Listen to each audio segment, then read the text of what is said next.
Hello, and welcome back to Relaxing English Listening. I'm very happy you're here today. Take a comfortable seat, relax your shoulders, and give yourself permission to learn English in a simple and natural way. Many English learners have the same frustration. You know a lot of English words. You understand quite a bit when you read.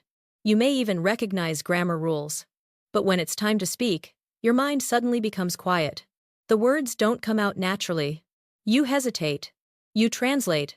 You search for the perfect sentence. And by the time you find it, the conversation has already moved on. If that sounds familiar, don't worry. You're not alone. And more importantly, there is nothing wrong with you. The truth is that natural English doesn't come from memorizing thousands of words. It comes from using simple English again and again in real situations. Today's lesson is designed to help you do exactly that. By the end of this session, you'll know how native speakers talk during the first part of their day. You'll hear natural phrases. You'll practice real responses. You'll repeat useful patterns. And little by little, you'll begin thinking in English instead of translating. The goal today is not to speak fast. The goal is not to sound perfect. The goal is simply to sound natural. That's what real fluency feels like. And if you're enjoying these practical lessons, make sure you're subscribed to Relaxing English Listening, so you can continue building your English every day. Let's begin. Imagine you are waking up on a normal weekday morning. Your alarm goes off. You slowly open your eyes. You look at the clock. You realize it's time to start the day. A very natural sentence might be, "I just woke up." Simple. Native speakers use this all the time. Repeat after me slowly. I just woke up. One more time. I just woke up. Now say it a little more naturally. I just woke up. Very good. You could also say, I just got up. Both are common. Both sound natural. Here's something many learners miss. Native speakers often keep things simple. They don't always use long sentences. A short sentence can sound more natural than a complicated one. Imagine you're still sitting on the edge of your bed. You stretch your arms. You look outside. Maybe it's cloudy. Maybe it's sunny. Maybe you're not fully awake yet. You might say, I'm still waking up. Repeat after me. I'm still waking up. Again. I'm still waking up. Notice the rhythm. Native speakers often connect the words together. I'm still waking up. This next phrase is extremely common. You will hear it everywhere. I could use some coffee. Let's say it together. I could use some coffee. Again. I could use some coffee. This doesn't literally mean you need coffee to survive. It simply means coffee sounds like a really good idea right now. Imagine walking into your kitchen. The house is quiet. The air feels cool. You start preparing your coffee. A family member walks in. They smile and say, "Morning." Not good morning. Just morning. Very natural. Very common. You respond, "Morning. How'd you sleep?" Listen carefully. Not, "How did you sleep?" Native speakers often shorten it. How'd you sleep? Repeat after me. How'd you sleep? Again. How'd you sleep? The other person says, "Pretty well." What about you? You answer, "I slept okay." Let's practice. I slept okay. Now let's make it sound a little more natural. I slept okay. Still a little tired though. Repeat. Still a little tired though. Excellent. You're already building real conversation patterns. And here's something interesting. Most learners focus on learning new vocabulary. Native speakers focus on using familiar vocabulary naturally. That's a huge difference. Let's continue. Imagine you're making breakfast. You open the refrigerator. You're deciding what to eat. You might say, "What should I have for breakfast?" Repeat. What should I have for breakfast? A family member says, "How about some eggs?" You reply, "That sounds good." This phrase is everywhere in English. That sounds good. Repeat after me. That sounds good. Again. That sounds good. Now say it naturally. That sounds good. Very nice. A few minutes later, you're getting dressed. You look outside again. The weather seems uncertain. You might say, "Looks like it might rain." Repeat. Looks like it might rain. Again. Looks like it might rain.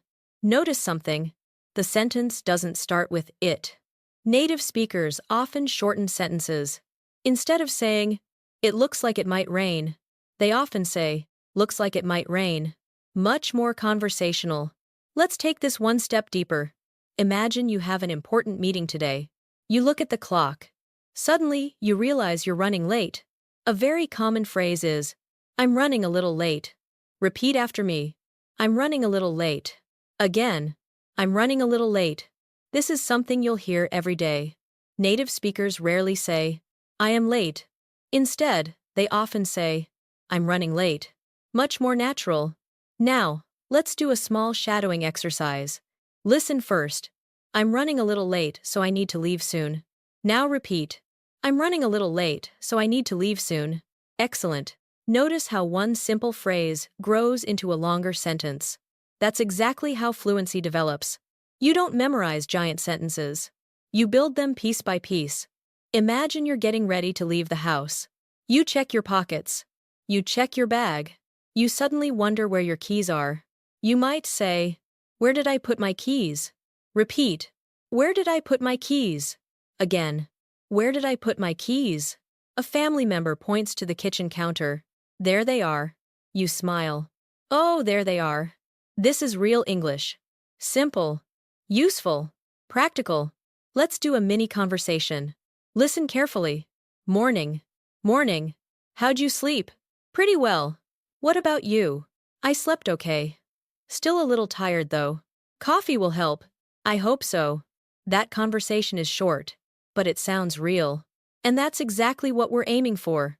Natural English isn't about impressive vocabulary. It's about handling everyday moments comfortably.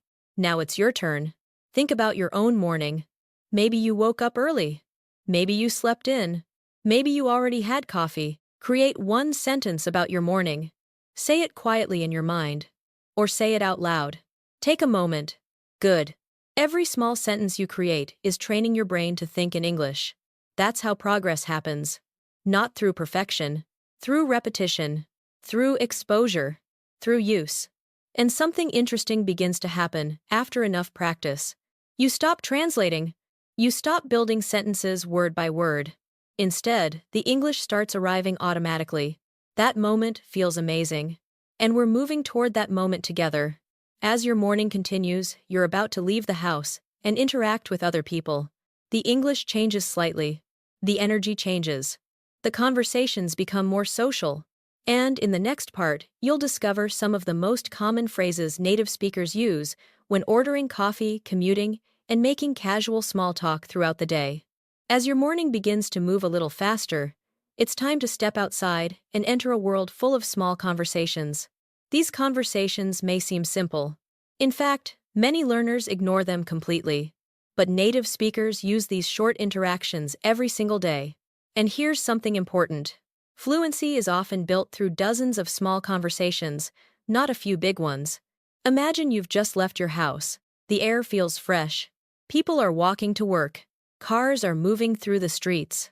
You stop at your favorite coffee shop before starting your day.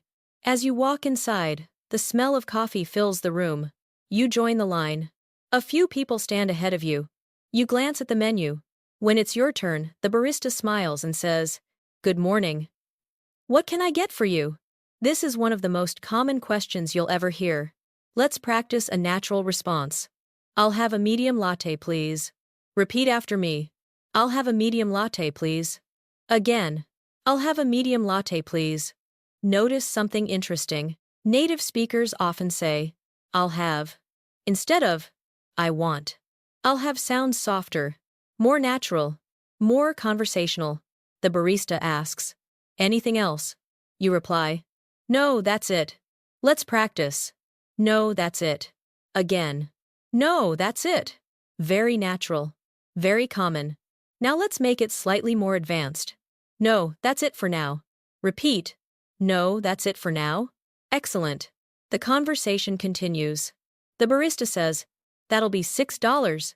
You respond, here you go. Repeat after me. Here you go. Again.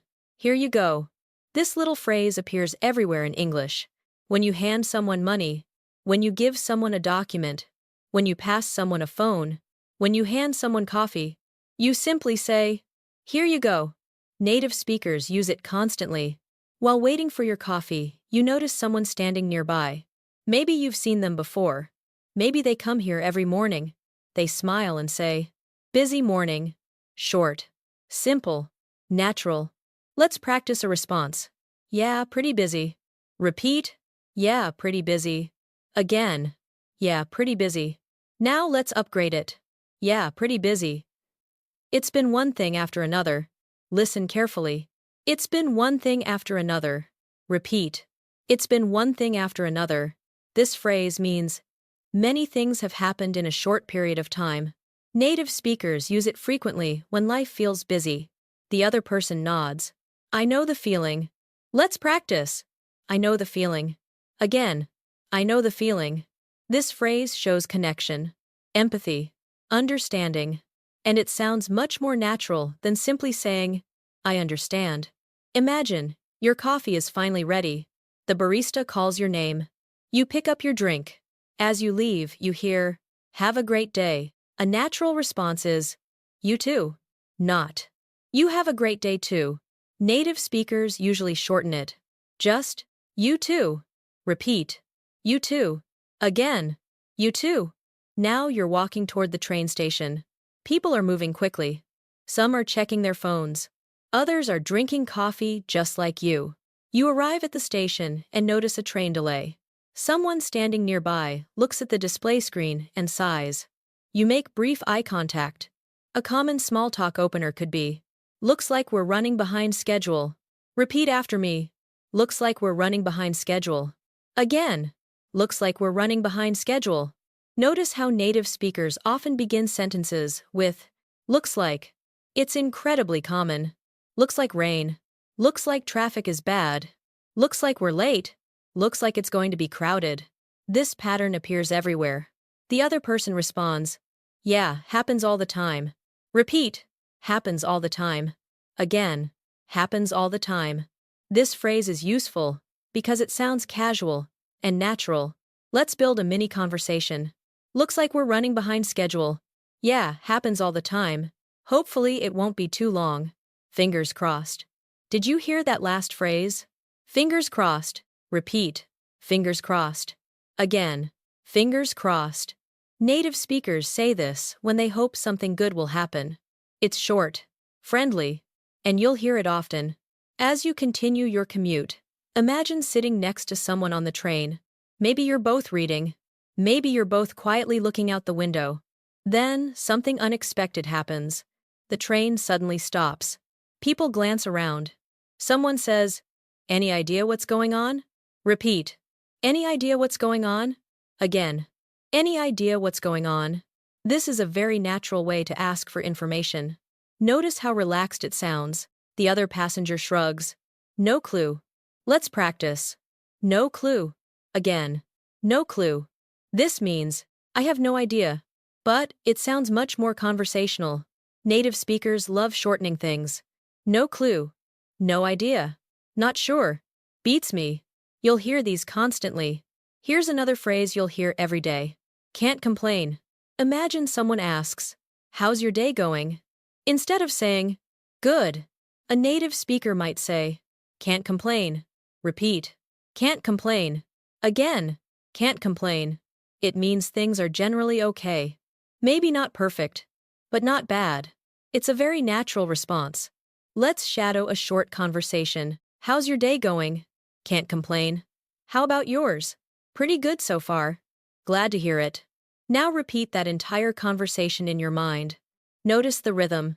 Notice how none of the sentences are complicated. Yet they sound completely natural. That's the goal. Many learners mistakenly believe fluency comes from difficult vocabulary, but native speakers spend most of their day using simple words extremely well. Imagine arriving at your office building. You step into the elevator. Another person enters. The elevator doors close. For a moment it's quiet. Then they say, long day ahead. A very natural response is, looks that way. Repeat. Looks that way. Again. Looks that way. Native speakers often use short responses like this. They sound relaxed, effortless, real. The other person laughs. At least it's Friday. You smile. That's true. Repeat. That's true. Again. That's true. Simple phrases like these create smooth conversations. You don't need perfect grammar. You don't need advanced vocabulary. You just need natural patterns. And you're learning those patterns right now. Let's take this one step deeper. Imagine you're walking into work and you run into an old coworker. Someone you haven't seen in months. They look surprised. Hey, long time no see. Repeat. Long time no see. Again. Long time no see. This phrase is extremely common. Native speakers use it all the time. You respond, I know. It's been a while. Repeat. It's been a while. Again. It's been a while. These two expressions fit together naturally. Long time no see. It's been a while. Instantly conversational. Instantly real. Now let's do a quick speaking activation. Imagine. Someone asks, how's your morning been so far? Create your own answer. Maybe. It's been pretty good. Maybe. A little hectic. Maybe. Not bad at all. Say your answer now. Take a moment. Good. That small exercise matters more than you think. Every time you create an original sentence, you're strengthening your English thinking ability. You're no longer just listening. You're beginning to communicate. And that's where real progress starts. As the day continues, your conversations begin to change. The small talk of the morning slowly gives way to work conversations. People start asking questions, sharing updates, solving problems, giving opinions. The English becomes slightly more professional, but it still stays natural. And that's exactly where we're going next. In the next part, you'll discover how native speakers communicate at work during meetings and in everyday professional situations without sounding overly formal or robotic. As your day moves forward, the conversations around you begin to change. The quick greetings from the coffee shop fade into the background. The small talk during your commute becomes less important. Now you're entering a different environment. An environment where people ask questions, share information, solve problems, and work together. The good news is that workplace English is often much simpler than many learners imagine. In fact, native speakers use surprisingly straightforward language at work. The difference is not the vocabulary. The difference is confidence, rhythm, and natural responses. Imagine you arrive at work. You put your bag down. You turn on your computer. A coworker walks by your desk and smiles. Morning. You smile back. Morning. Then they ask, how's everything going? This question appears everywhere. At work. At school. In meetings. In daily life. A natural response could be, pretty good so far. Repeat after me. Pretty good so far. Again. Pretty good so far. Now let's make it slightly more advanced. Pretty good so far. Just trying to get organized. Repeat. Just trying to get organized. Excellent. This sounds natural because it reflects real life. Many native speakers don't simply answer with one word. They add a little detail. Not too much, just enough to keep the conversation moving. A few minutes later, your manager sends you a message. They need a quick update on a project. You walk into their office. They ask, how's the project coming along? Listen carefully. How's the project coming along? Repeat. How's the project coming along? Again. How's the project coming along? This phrase is extremely common. Native speakers use it constantly when asking about progress. A natural response might be, it's coming along well. Repeat. It's coming along well. Again. It's coming along well. Let's upgrade it. It's coming along well. I still have a few things to finish, but I'm making good progress. Repeat slowly. I'm making good progress. Again. I'm making good progress. Notice how natural that sounds. Not perfect. Not dramatic. Just realistic. That's what real workplace English feels like. Now imagine you encounter a small problem. Perhaps you're working on a report. Maybe you're using software you're unfamiliar with. You decide to ask a coworker for help. A natural way to begin is, do you have a minute? Repeat. Do you have a minute? Again. Do you have a minute? This phrase is much more natural than immediately asking your question. It shows respect. It gives the other person a choice. The coworker responds, sure. What's up? Let's practice. What's up? Again. What's up? In a workplace setting, this doesn't necessarily mean something is wrong.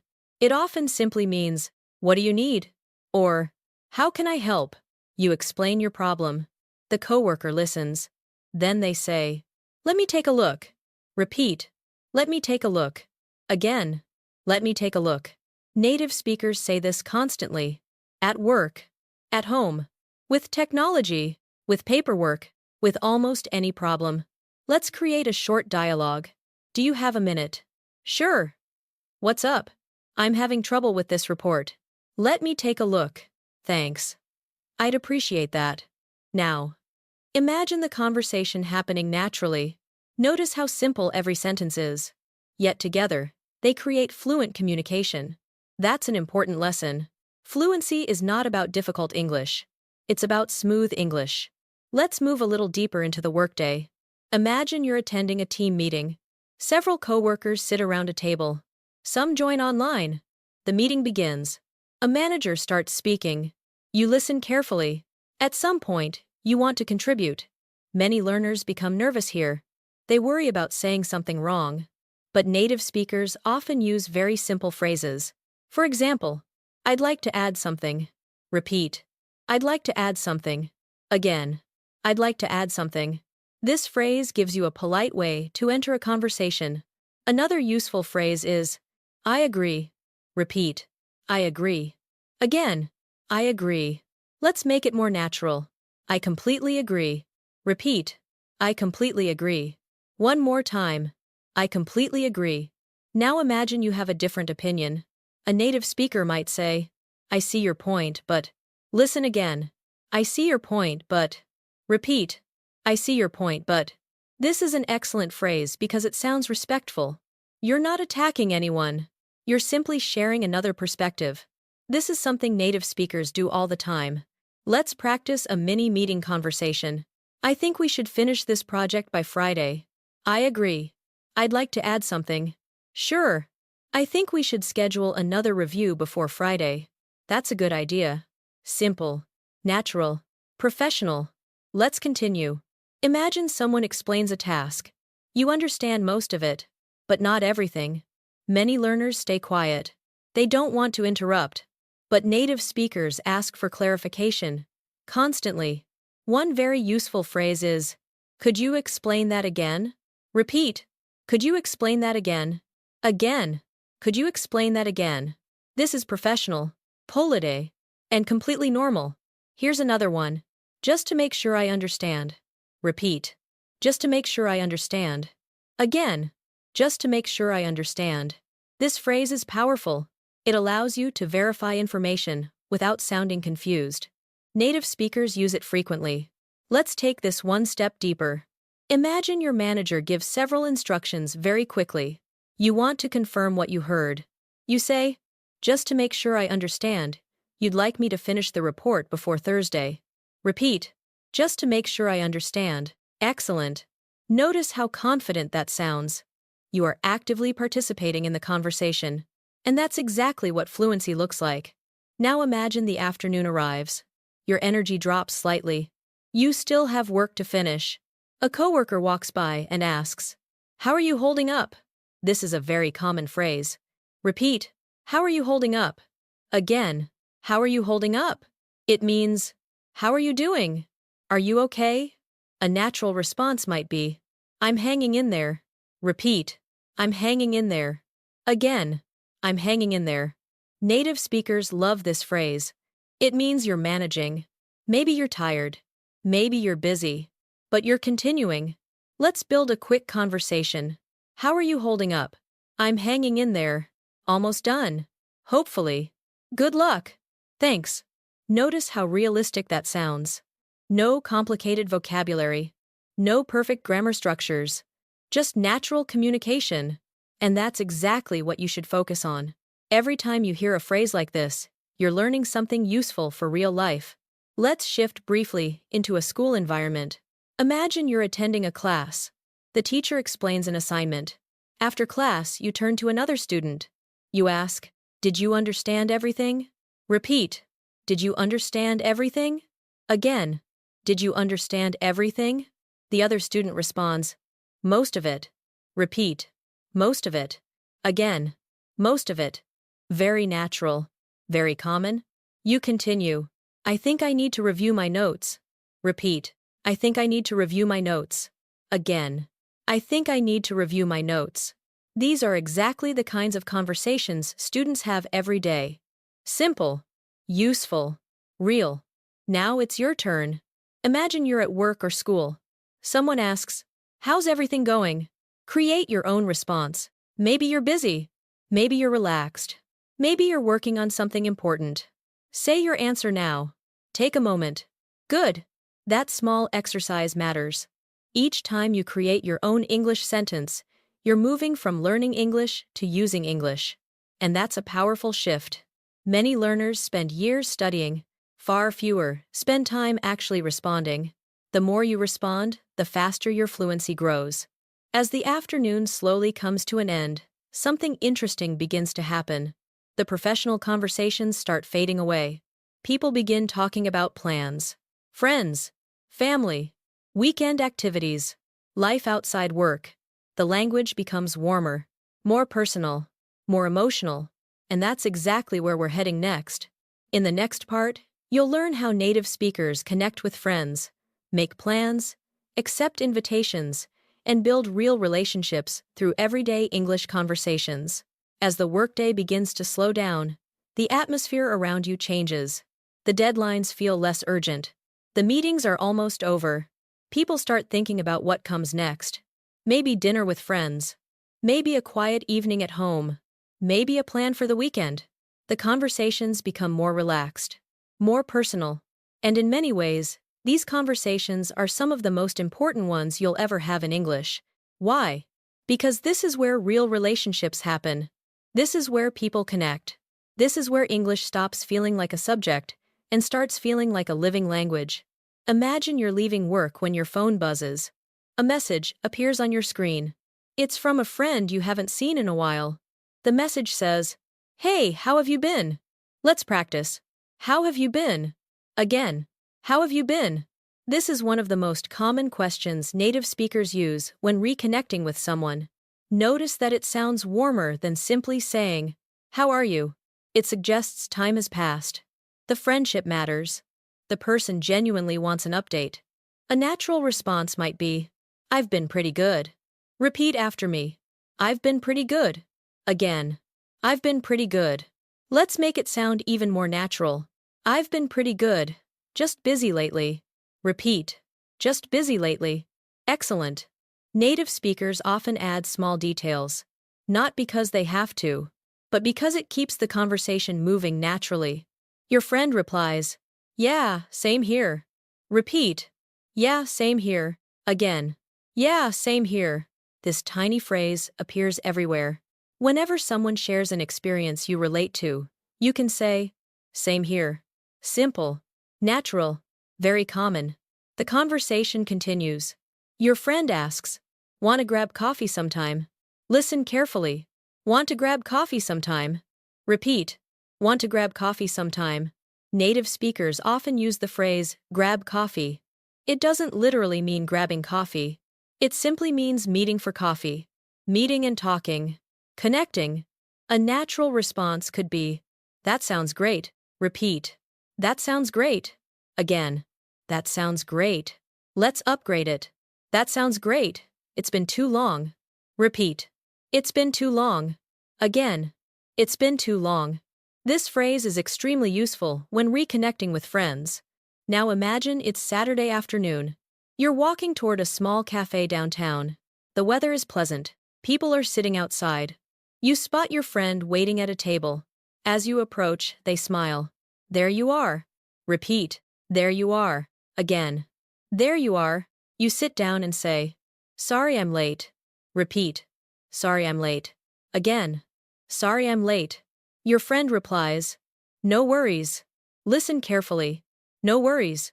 Repeat. "No worries." Again. "No worries." This phrase is incredibly common. Many learners continue using, "That's okay." But native speakers often say, "No worries." It sounds relaxed, friendly, modern. Let's build a short conversation. "Sorry I'm late." "No worries. Traffic was terrible." "I figured." Notice how natural that sounds. Real conversations are often short. They move quickly. People don't always speak in perfect sentences, and that's exactly what makes them sound authentic. As the conversation continues, your friend asks, "So what's new?" Repeat, "What's new?" Again, "What's new?" This is another question native speakers use constantly. A natural answer might be, "Not much, honestly." Repeat, "Not much, honestly." Again, "Not much, honestly." The word honestly appears all the time in conversational English. Native speakers use it to sound more genuine, more personal, more relaxed. You might continue, "I've mostly been working and trying to stay busy." Repeat, "Trying to stay busy." Again, "Trying to stay busy." Notice how realistic this sounds. It's not textbook English. It's everyday English. Let's take this conversation a little deeper. Your friend says, "Have you been watching anything good lately?" This is a very common social question. People often talk about movies, shows, books, podcasts, music. A natural response could be, "Actually, yes."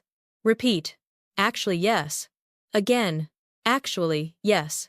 Native speakers love using actually. It helps conversations feel more dynamic. You continue, "I started a new series last week." Repeat, "I started a new series last week." Your friend leans forward. "Oh, really? Is it good?" You smile. "So far, yeah." Repeat, "So far, yeah." Again, "So far, yeah." Notice how casual that sounds. Not, "Yes, it is very good." Instead, "So far, yeah." Much more natural. Let's practice a mini conversation. "Have you been watching anything good lately?" "Actually, yes." "What is it?"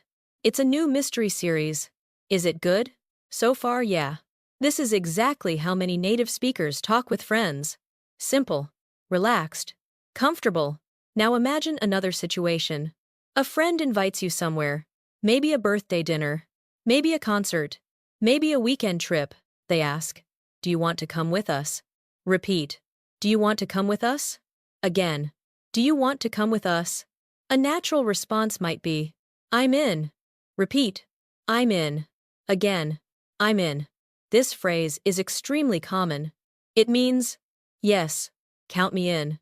I'd love to join." Native speakers use it constantly. Here's another natural response. "That sounds like fun." Repeat, "That sounds like fun." Again, "That sounds like fun." Let's make it slightly more advanced. "That sounds like fun." "I'd love to come." Repeat, "I'd love to come." Excellent. But sometimes, you need to decline. This is where many learners sound too direct. Instead of saying, "No," native speakers often soften their response. For example, "I'd love to, but I already have plans." Repeat, "I'd love to, but I already have plans." Again, "I'd love to, but I already have plans." This sounds polite, friendly, and natural. Your friend replies, "Maybe next time." You respond, "Definitely." Repeat, "Definitely." Again, "Definitely." Notice how positive the conversation remains, even when declining. This is a big part of natural communication. Let's move into another everyday situation. Imagine you're texting a friend later that evening. You receive a message. "Hey, are you free tomorrow?" Repeat, "Are you free tomorrow?" Again, "Are you free tomorrow?" You respond, "I think so." Repeat, "I think so." Again, "I think so." Native speakers often use this when they're not completely sure. Then your friend says, "We should do something." Repeat, "We should do something." Again, "We should do something." You answer, "Yeah, that would be nice." Repeat, "That would be nice." Again, "That would be nice." Notice how soft and friendly these phrases feel. Conversations between friends are often less about exchanging information and more about maintaining connection. And connection is built through simple language. Now it's your turn. Think about a friend, someone you enjoy talking to. Imagine they send you a message right now. What would they ask? How would you answer? Create one sentence in your mind. Maybe, "I've been busy lately." Maybe, "That sounds great." Maybe, "I'd love to come." Say your sentence now. Take a moment. Good.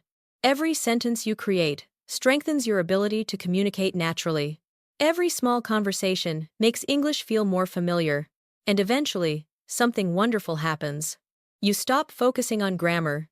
You stop worrying about mistakes. You start focusing on people, and that's when English begins to feel effortless.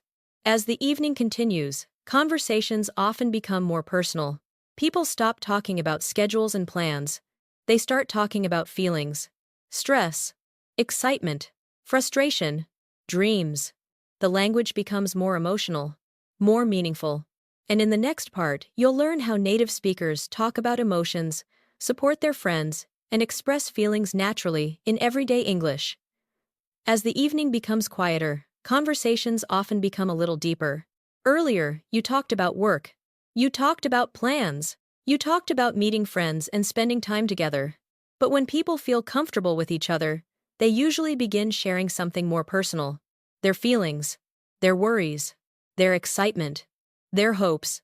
This is an important part of English that many learners never practice enough. They learn how to order coffee. They learn how to ask for directions. But they rarely learn how to talk about what is happening inside their minds. The good news is that native speakers often use very simple language when talking about emotions. The vocabulary is not difficult. The challenge is learning how these phrases are actually used in real life. Imagine you're sitting with a close friend after a long day. The conversation slows down. Your friend takes a deep breath and says, "Honestly, I'm exhausted." Listen carefully. "Honestly, I'm exhausted." Repeat after me. "Honestly, I'm exhausted." Again. "Honestly, I'm exhausted." This phrase is extremely common. Native speakers use honestly all the time when expressing real feelings. Notice how natural it sounds. Not, "I am very tired." Instead, "Honestly, I'm exhausted." It feels more personal, more human. Now let's break it down. Basic. "I'm tired." Natural. "I'm pretty tired." More advanced. "Honestly, I'm exhausted." Repeat all three. "I'm tired." "I'm pretty tired." "Honestly, I'm exhausted." Excellent. Notice how each version feels slightly different. That's how native speakers adjust their language, depending on the situation. Your friend continues, "It's been a really long week." Repeat. "It's been a really long week." Again. "It's been a really long week." This is something you'll hear constantly. People use it after busy periods, stressful periods, or simply when life feels demanding. A natural response might be, "I know what you mean." Repeat. "I know what you mean." Again. "I know what you mean." This phrase is powerful because it creates connection. It tells the other person, "You're not alone. I understand. I've felt that too." Let's practice a short conversation. "Honestly, I'm exhausted." "Yeah. It's been a really long week." "I know what you mean. Hopefully things calm down soon." "I hope so." Simple. Natural. Supportive. Now imagine another situation. A friend calls you unexpectedly. Their voice sounds different, maybe quieter than usual. You ask, "Everything okay?" Repeat, "Everything okay?" Again, "Everything okay?" Native speakers use this all the time. Notice how short it is. Not, "Is everything okay?" Instead, "Everything okay?" Very conversational. Your friend hesitates. Kind of. Listen carefully. Kind of. Repeat. Kind of. Again. Kind of. Native speakers use this phrase constantly. It means a little, somewhat, not completely. Your friend continues, "I've just been feeling stressed lately." Repeat. "I've just been feeling stressed lately." Again. "I've just been feeling stressed lately." This is an extremely useful pattern. I've been feeling tired. I've been feeling nervous. I've been feeling overwhelmed. I've been feeling better. Let's practice. "I've been feeling stressed lately." Excellent. Your response might be, "Do you want to talk about it?" Repeat. "Do you want to talk about it?" Again. "Do you want to talk about it?" This simple question can mean a lot. It's supportive, gentle, and very common among friends. The friend replies, "Maybe a little." You listen. And sometimes listening is more important than speaking. Native speakers often show support with short responses. For example, that makes sense. Repeat, that makes sense. Again, that makes sense. Or, I can understand that. Repeat, I can understand that. Again, I can understand that. These phrases help conversations feel safe, comfortable, natural. Let's move into another real-life situation. Imagine you've been working hard on something for weeks. Maybe a project, maybe a class, maybe learning English. And finally, you achieve a small success. You tell a friend, I finally finished it. Repeat, I finally finished it. Again, I finally finished it. The word finally appears constantly in conversational English. It creates a sense of relief, a sense of accomplishment. Your friend smiles. That's awesome. Repeat, that's awesome. Again, that's awesome. Native speakers use this phrase every day. It sounds enthusiastic, without being overly dramatic. Let's continue. Your friend asks, how do you feel? You answer, honestly relieved. Repeat, honestly relieved. Again, honestly relieved. This is another pattern you'll hear often. Honestly excited. Honestly nervous. Honestly relieved. Honestly surprised. These emotional words help your English feel alive. Not robotic. Not academic. Human. Let's do a quick speaking activation. Think about something you're proud of. Maybe you finished a task. Maybe you learned something new. Maybe you made progress in your English. Create one sentence. Start with, honestly. Take a moment. Good. That's how real communication begins. Not with perfect grammar, with honest expression. Now imagine a completely different emotional situation. Perhaps you made a mistake. Something didn't go as planned. You forgot an appointment. You missed a deadline. You arrive late. You need to apologize. A natural phrase is, I'm really sorry about that. Repeat, I'm really sorry about that. Again, I'm really sorry about that. Native speakers often add a reason. For example, I'm really sorry about that. It completely slipped my mind. Listen carefully. It completely slipped my mind. Repeat. It completely slipped my mind. This phrase is extremely natural. It means, I forgot. But it sounds much more conversational. Your friend responds, don't worry about it. Repeat, don't worry about it. Again, don't worry about it. This phrase appears everywhere. It's one of the most common ways to forgive a small mistake. Let's build a mini conversation. I'm really sorry about that. Don't worry about it. It completely slipped my mind. It happens. Thanks for understanding. Of course. Notice how smooth and natural that feels. Now let's move into another emotional moment. Imagine your friend has exciting news. They walk into the room, smiling. You immediately notice something different. You ask, what's going on? Repeat, what's going on? Again, what's going on? They smile even more. I got the job. Repeat, I got the job. Again, I got the job. Your reaction might be, no way. Repeat, no way. Again, no way. This phrase is everywhere. It expresses surprise, excitement, disbelief. Your friend laughs. Yeah, seriously. Repeat. Yeah, seriously. Again. Yeah, seriously. You respond. That's amazing. Repeat. That's amazing. Again. That's amazing. This kind of conversation happens every day. People share good news. People celebrate victories. And learning these reactions makes your English sound much more natural. Let's take this one step deeper. Native speakers often use emotional reactions instead of complete sentences. For example, no way. That's awesome. Seriously. Good for you. That's great. These short reactions make conversations feel real. Let's practice. Good for you. Again. Good for you. This phrase is extremely common when someone shares positive news. Now imagine a friend facing a difficult situation. They say, I don't know what to do. Repeat, I don't know what to do.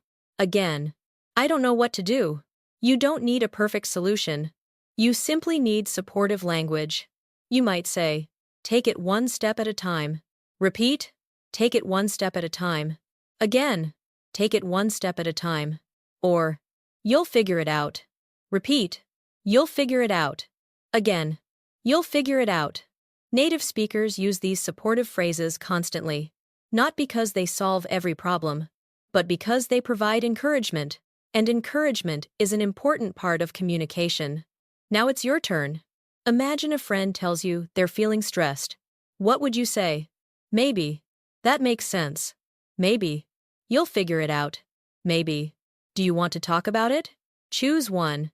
Say it out loud. Take a moment. Very good. Every small sentence you repeat is training your brain to think in English. You're not memorizing vocabulary anymore.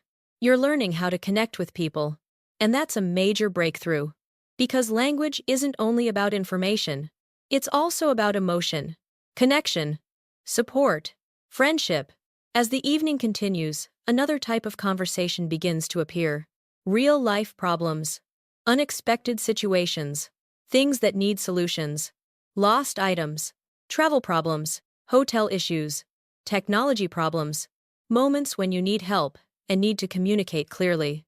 And that's exactly where we're heading next.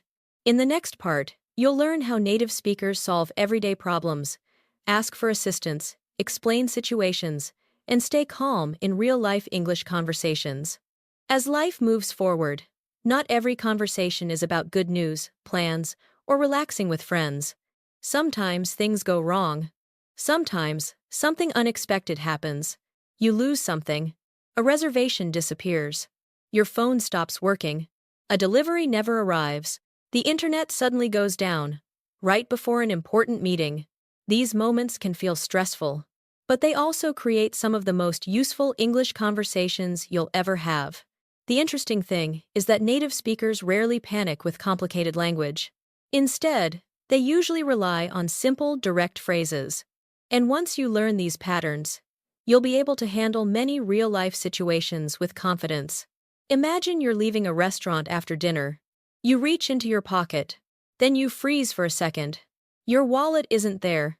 You check again. Still nothing. You check your jacket. Nothing. You suddenly say, I think I lost my wallet. Repeat after me. I think I lost my wallet. Again. I think I lost my wallet. Notice how natural this sounds. Native speakers often begin with, I think, especially when they're not completely certain. I think I left it here. I think I forgot it. I think I lost it. This pattern appears everywhere. Your friend looks concerned. Are you serious? Repeat. Are you serious? Again. Are you serious? A natural response might be, unfortunately, yes. Repeat. Unfortunately, yes. Again. Unfortunately, yes. Now imagine you walk back into the restaurant. You approach the manager. You say, excuse me, I think I left my wallet here. Repeat.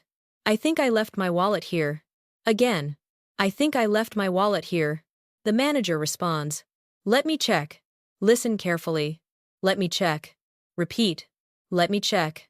Again. Let me check. This is one of the most useful phrases in English. Native speakers use it constantly. At work, at home, in customer service, in everyday life. Let me check. Simple, natural, professional. A few moments later, the manager returns. Can you describe it? Repeat. Can you describe it? Again. Can you describe it? You respond. It's brown and has a small zipper on the side. Notice how practical English often involves descriptions. Color, size, shape, location. Native speakers constantly describe things when solving problems. Eventually, the manager smiles. We found it. Repeat. We found it. Again. We found it. You immediately feel relief. You respond, that's such a relief. Repeat. That's such a relief. Again. That's such a relief. This phrase sounds extremely natural. Native speakers use it often after a stressful moment ends. Now let's practice a mini conversation. Excuse me, I think I left my wallet here. Let me check. Thank you. Can you describe it? It's brown with a zipper. Good news. We found it. That's such a relief. Excellent. These are exactly the kinds of conversations that happen every day. Now imagine a completely different situation. You're at home preparing for an important online meeting. Everything is ready. You open your laptop. You click the meeting link. Then, suddenly, no internet. The connection disappears. You stare at the screen. You sigh and say, "My internet isn't working." Repeat, "My internet isn't working." Again, "My internet isn't working." This phrase is incredibly common. Notice that native speakers often say, "It's not working," instead of using more complicated vocabulary. "My phone isn't working." "The printer isn't working." "The app isn't working." "The air conditioner isn't working." Simple and effective. You decide to call customer support. The representative answers, "How can I help you today?" Repeat, "How can I help you today?" Again, "How can I help you today?" You respond, "I'm having trouble with my internet connection." Repeat, "I'm having trouble with my internet connection."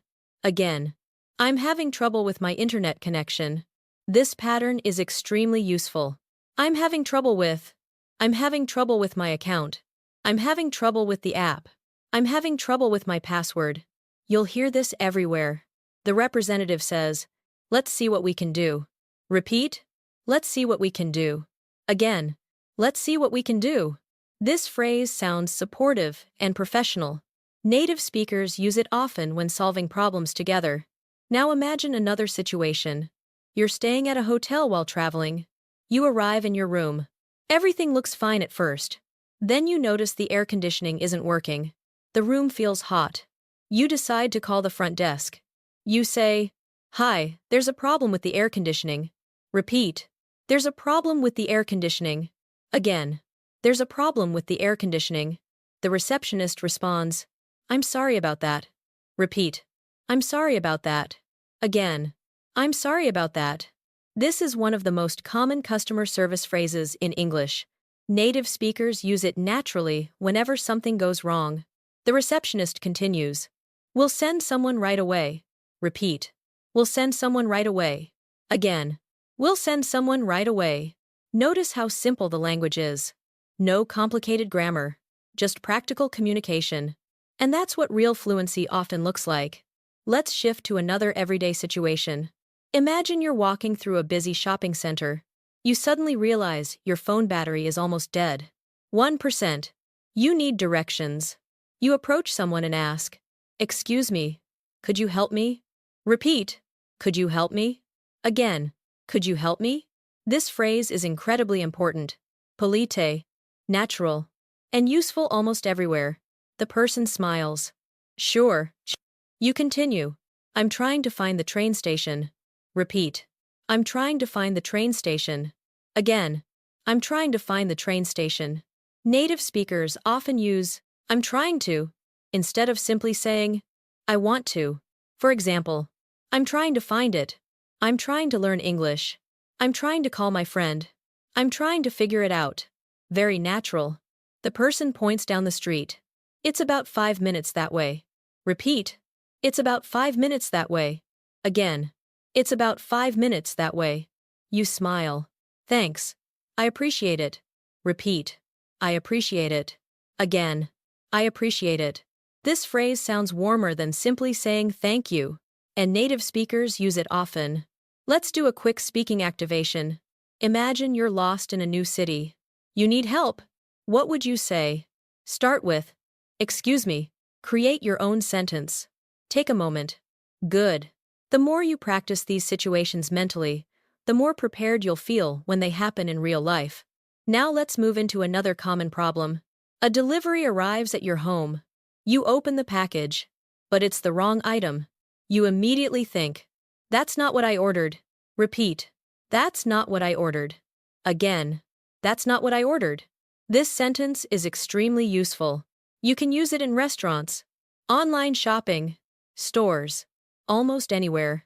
A customer service representative asks, "What seems to be the issue?" Repeat, "What seems to be the issue?" Again, "What seems to be the issue?"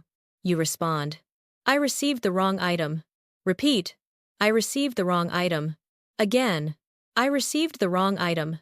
Notice how clear and direct this sounds. When solving problems in English, clarity matters more than complexity. Native speakers usually focus on simple explanations, not impressive vocabulary, just clear communication. Now imagine the representative says, "We'll take care of it." Repeat, "We'll take care of it." Again, we'll take care of it. This is another phrase you'll hear constantly. It means, we'll solve the problem. We'll handle it. We'll fix it. Let's build a quick conversation. That's not what I ordered. I'm sorry about that. I received the wrong item. We'll take care of it. Thank you. No problem. Simple. Natural. Effective. Now let's think about something important. Many English learners become nervous when problems appear. They worry about making mistakes. But here's the truth. Native speakers make mistakes too. Conversations don't have to be perfect. The goal is communication, not perfection. If you can't explain a problem clearly, ask for help politely, and understand a response, you're already communicating successfully. And that's a huge achievement. Now it's your turn. Think about a small problem you've experienced recently. Maybe your phone battery died. Maybe you forgot something. Maybe you couldn't find a location. Create one sentence about it in English. Say it now. Take a moment. Excellent. Every time you describe a real situation, your English becomes more useful, more practical, more automatic. And that's exactly what we're building throughout this journey.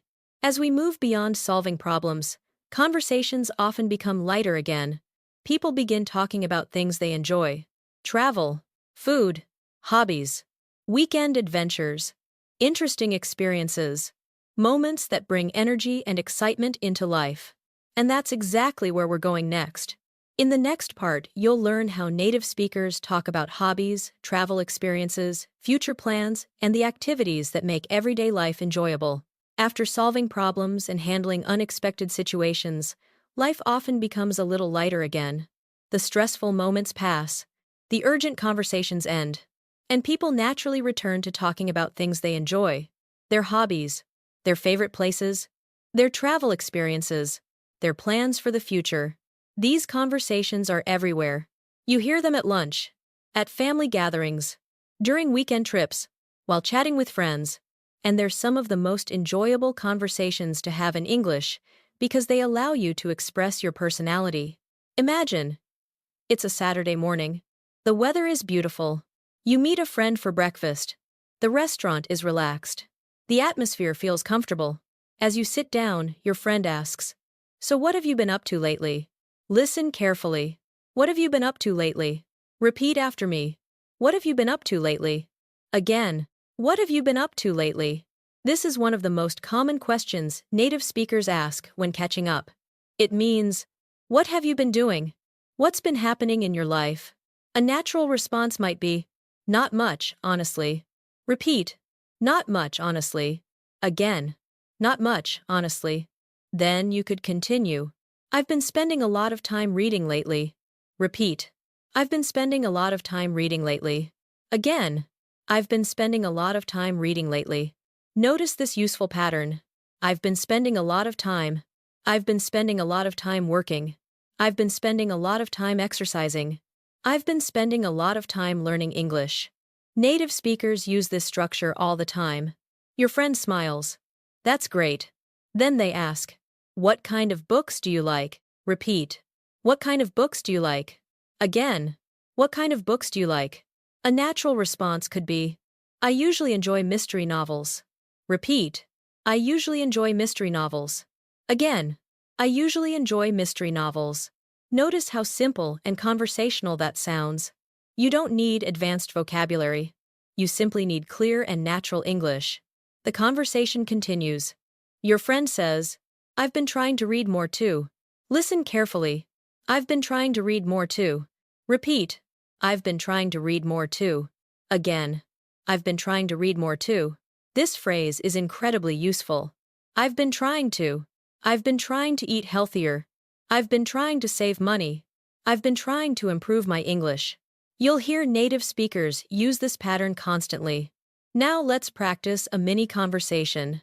What have you been up to lately? Not much, honestly. Anything interesting? I've been spending a lot of time reading lately. Oh, really? What kind of books? Mostly mystery novels. Very natural. Very realistic. Now imagine a different situation. You're talking about hobbies. Your friend asks, what do you usually do on weekends? Repeat. What do you usually do on weekends? Again. What do you usually do on weekends? A natural answer might be, I like going for long walks. Repeat. I like going for long walks. Again. I like going for long walks. Let's make it more natural. I like going for long walks when the weather is nice. Repeat. When the weather is nice. Again. When the weather is nice. Notice how adding a small detail makes your English sound more natural and complete. This is something native speakers do all the time. They add little pieces of information. Not because they're trying to sound impressive, but because it keeps the conversation alive. Now, imagine your friend asks, have you traveled anywhere recently? Repeat. Have you traveled anywhere recently? Again. Have you traveled anywhere recently? This question appears constantly in social conversations. People love talking about travel. A natural response could be, actually, yes. Repeat. Actually. Yes. Again. Actually, yes. You continue. I took a short trip to the coast last month. Repeat.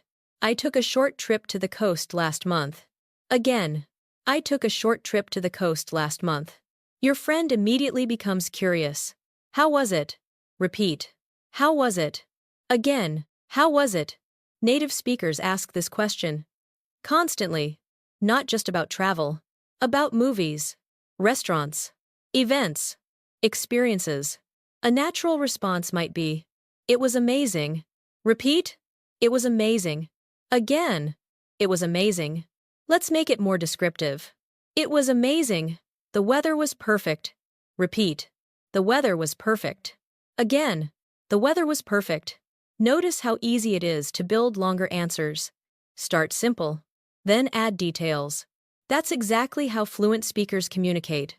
Let's continue the conversation. Your friend asks, what was your favorite part?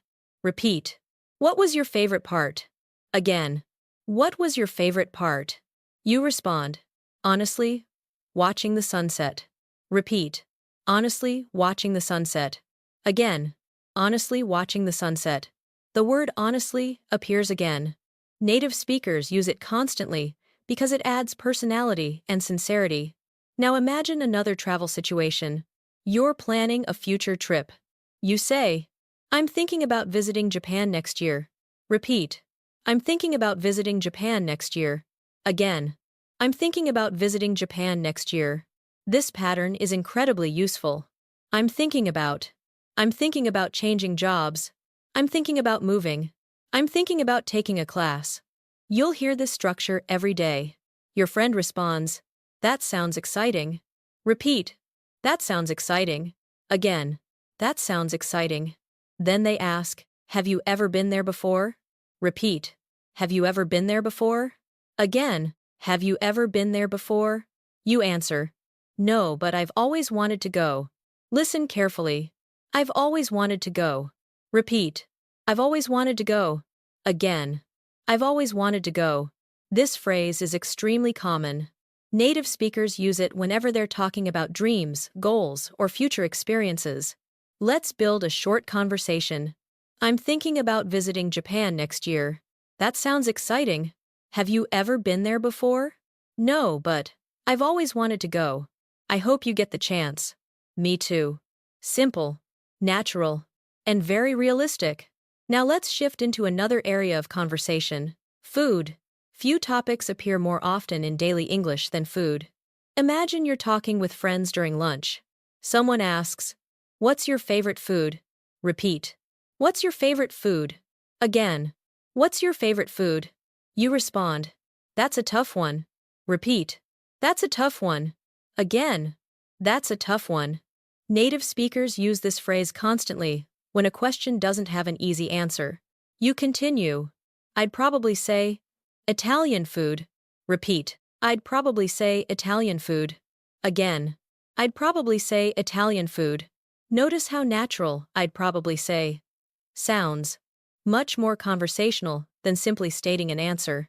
Now imagine someone asks, do you cook much? Repeat. Do you cook much? Again. Do you cook much? You laugh. A little. Repeat. A little. Again. A little. Then you add, I'm trying to get better at it. Repeat. I'm trying to get better at it. Again. I'm trying to get better at it. This is exactly how native speakers talk. Short, relaxed, natural. Now, let's do a quick speaking activation. Think about one hobby you enjoy. Maybe it's reading. Maybe it's cooking. Maybe it's traveling. Maybe it's learning English. Create one sentence. Using I enjoy. Take a moment. Good. Now add a reason. Excellent. That's how conversations naturally grow. One idea becomes two, then three, then an entire conversation. Let's take this one step deeper. Native speakers often connect through stories. Not long stories. Small stories. Tiny moments. Imagine your friend asks, "What's the most interesting place you've ever visited?" You pause for a second.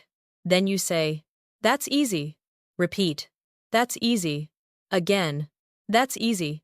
You continue, "A few years ago, I visited a small town in the mountains." Repeat, "A small town in the mountains." Again, "A small town in the mountains." The other person immediately becomes interested. They ask questions. You share details. The conversation flows naturally. This is an important breakthrough. At this stage, you're no longer just answering questions. You're beginning to tell stories. And storytelling is a major step toward fluency.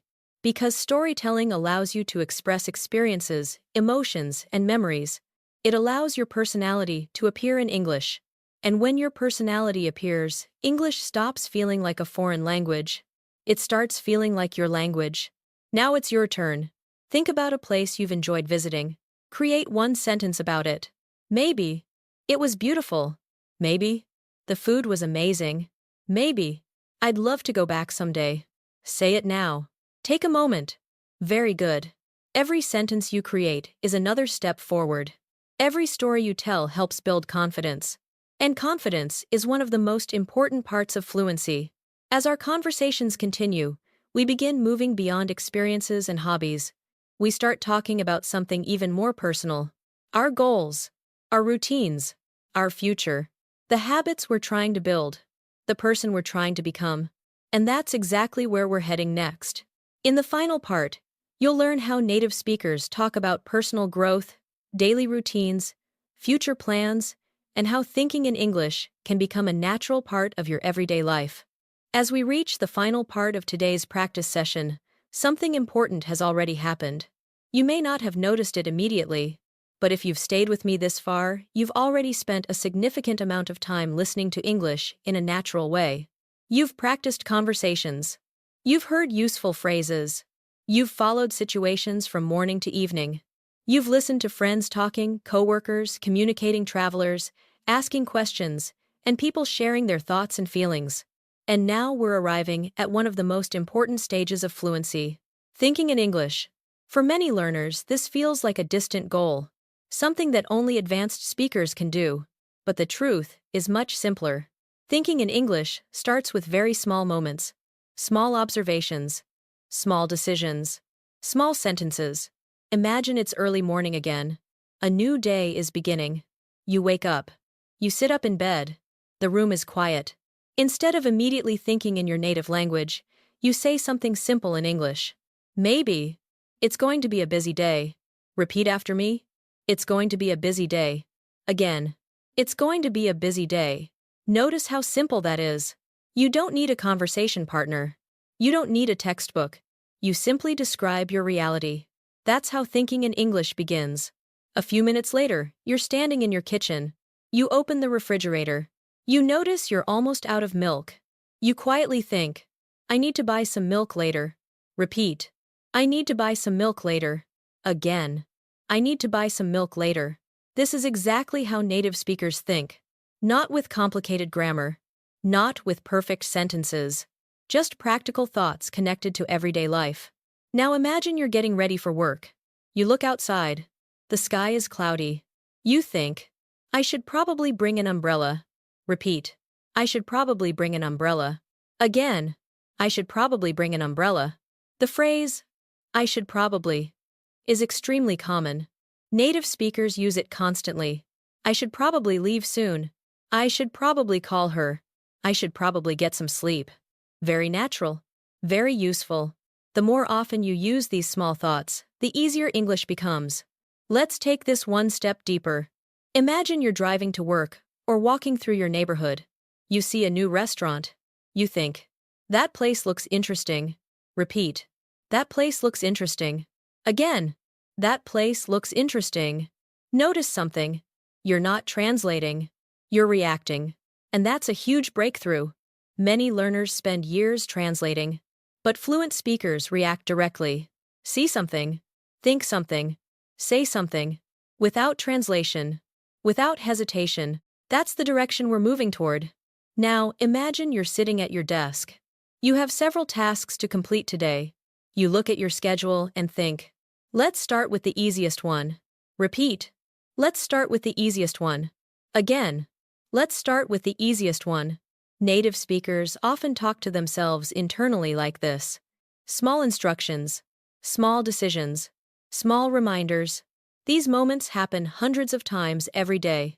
And each one is an opportunity to practice English. Later in the afternoon, you finish an important task. You lean back in your chair and think, that went better than expected. Repeat. That went better than expected. Again. That went better than expected. This phrase is incredibly common. Native speakers use it whenever something turns out better than they thought. Notice how natural it sounds. And notice how practical it is. You could use it tomorrow. You could use it today. You could probably use it several times this week. This is what practical English looks like. Now imagine another moment. You make a mistake. Maybe a small mistake. Maybe something doesn't go according to plan. Instead of becoming frustrated, you think, it's not the end of the world. Repeat. It's not the end of the world. Again. It's not the end of the world. Native speakers use this phrase frequently. It means, the situation isn't perfect, but it's okay. We'll handle it. We'll move forward. Learning these emotional reactions is just as important as learning vocabulary, because real fluency includes emotions, thoughts, attitudes, reactions. Now let's talk about goals. Many conversations eventually turn toward the future. People naturally discuss what they're working toward, what they hope to achieve, what they're trying to improve. Imagine someone asks, what are your goals right now? Repeat, what are your goals right now? Again, what are your goals right now? A natural response might be, I want to become more confident in English. Repeat, I want to become more confident in English. Again, I want to become more confident in English. Simple, honest, real. Let's make it slightly more advanced. I want to become more confident in English and use it naturally every day. Repeat. Use it naturally every day. Again. Use it naturally every day. This is where identity begins to change. At the beginning of this journey, you may have felt like someone studying English. Now you're becoming someone who uses English. That's a powerful shift. And it happens gradually. One conversation at a time. One phrase at a time. One day at a time. Imagine you're talking with a friend about personal growth. They ask, how do you stay motivated? Repeat, how do you stay motivated? Again, how do you stay motivated? You respond, I try to focus on small improvements. Repeat, I try to focus on small improvements. Again, I try to focus on small improvements. This mindset is incredibly useful for language learning, because fluency doesn't happen overnight. It happens through hundreds of small victories. Understanding a phrase, remembering a word, responding naturally, thinking directly in English. These moments may seem small, but together, they create massive progress. Let's do a short speaking activation. Think about one thing you've improved recently. Maybe you're listening. Maybe you're speaking. Maybe your confidence. Create one sentence. Start with, I've gotten better at. Take a moment. Good. That's exactly the kind of reflection that helps learners stay motivated. Now imagine, it's the end of the day. You're home. Everything feels calm. The noise of the day has faded away. You sit quietly for a moment, and you think about your day. Native speakers often reflect using simple sentences, like, today was productive. Repeat, today was productive. Again, today was productive. Or, I got a lot done today. Repeat, I got a lot done. Again, I got a lot done today. Or perhaps, tomorrow is another opportunity. Repeat. Tomorrow is another opportunity. Again. Tomorrow is another opportunity. These thoughts may seem simple, but they create something important. They create a habit of living through English. Not studying English. Living through English. That's the real goal. Before we finish, let's do one final exercise together. Think about your day. Maybe today was busy. Maybe it was relaxing. Maybe it was challenging. Maybe it was productive. Create one sentence about your day in English. Take your time. Say it slowly. Good. Now create one sentence about tomorrow. Maybe a plan. Maybe a goal. Maybe something you're looking forward to. Take a moment. Excellent. That is real English. Not memorized. Not copied. Created by you. And every time you create your own sentence, you're strengthening your ability to communicate naturally. Before we say goodbye, remember something important. You do not need perfect English. You do not need a perfect accent. You do not need perfect grammar every time you speak. You simply need consistency. Every small sentence you repeat is training your brain to think in English. Every conversation you practice is building confidence. Every phrase you understand is bringing you one step closer to fluency.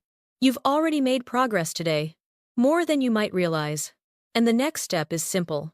Keep listening, keep speaking, keep noticing English in your daily life. If you enjoyed spending this time with me, I'd love to hear from you. Leave a comment with one English sentence about your day. It doesn't need to be perfect. Just make it real. And if you'd like more practical English conversations, listening practice, and natural speaking exercises, don't forget to subscribe to Relaxing English Listening. Thank you for learning with me today. Take care of yourself. Keep practicing. Keep moving forward. And I'll see you in our next English practice session.